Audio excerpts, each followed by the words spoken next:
السلام علیکم، خوش آمدید ہمارے چینل پہ۔ آپ نے یہ حوصلہ شکوا کس بنیاد پر کیا ہے کہ اب کبھی کامیاب انسان نہیں بن سکتے؟ مجھے تسلیم ہے کہ آپ کی ذہنی اور فکری صلاحیتیں غیر معمولی نہیں ہے۔ جسمانی طور پر بھی آپ عام قسم کی صحت کے مالک ہیں۔ یہ بھی معلوم ہے کہ آپ اس وقت کامیاب نہیں ہیں، لیکن ان سب باتوں کا لازمی نتیجہ یہ نہ ہوگا کہ آپ کامیاب انسان نہیں بن سکتے۔ قسمت کا شکوہ کرنے سے پہلے قسمت کو آزما کر دیکھیں۔ ناکامی کا رونا رونے سے پہلے کامیابی کے لیے کچھ کر دکھائیں جو آپ کے بس میں ہے۔ ایک دو بار ناکامی سے مایوس ہو کر اپنی تقدیر کی خرابی کا فیصلہ کر بیٹھنا اور اپنے مستقبل سے مایوس ہو جانا عقل کی کوتاہی بھی ہے،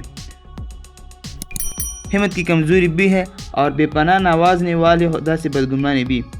بے شک آپ کی بدگمانی بھی آپ کے ہاتھ میں نہیں ہے، سب کچھ خدا کے قبضے میں ہے۔ کامیابی وہی ہو سکتا ہے جس کو خدا کامیاب کرے، اور وہ ہرگز کامیاب نہیں ہو سکتا جس کی ناکامی کا فیصلہ خدا فرما دے۔ لیکن اسی کے ساتھ آپ بھی یاد رکھیں کہ یہ فیصلہ بھی خدا کا ہے۔ انسان کے لیے وہی کچھ ہے جس کے لیے اس نے صحیح کی ہے، یعنی ہر شخص اپنی جدوجہد کا پھل پاتا ہے، اور یہ بھی کہ جدوجہد کے بغیر وہ کچھ نہیں پا سکتا۔ یہ دنیا جدوجہد کی جگہ ہے۔ یہ ہم اس لیے آئے ہیں کہ اپنی جدوجہد سے اپنے مستقبل کو بنائیں۔ اپنے مستقبل کو بنانا یا بگاڑنا آپ کے اختیار میں ہے۔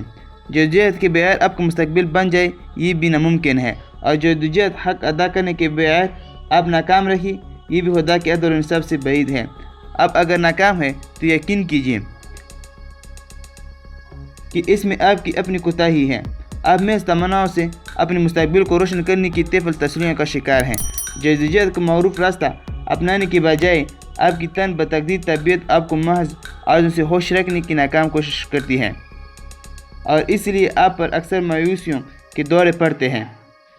کامیاب مستقبل صرف ان کا حصہ ہے جو اپنے مقصد کے لگن بھی رکھتے ہیں اور اس لیے مسلسل جدوجہد کی ہمت بھی، جو سخت کوشی جانفشانی ہمت اور لذت محسوس کرتے ہیں۔ تن آسانی اور لاپرواہی سے تو زندگی کے عام کام بھی انجام نہیں پاتے، کوئی بڑا کارنامہ کیا انجام پائے گا؟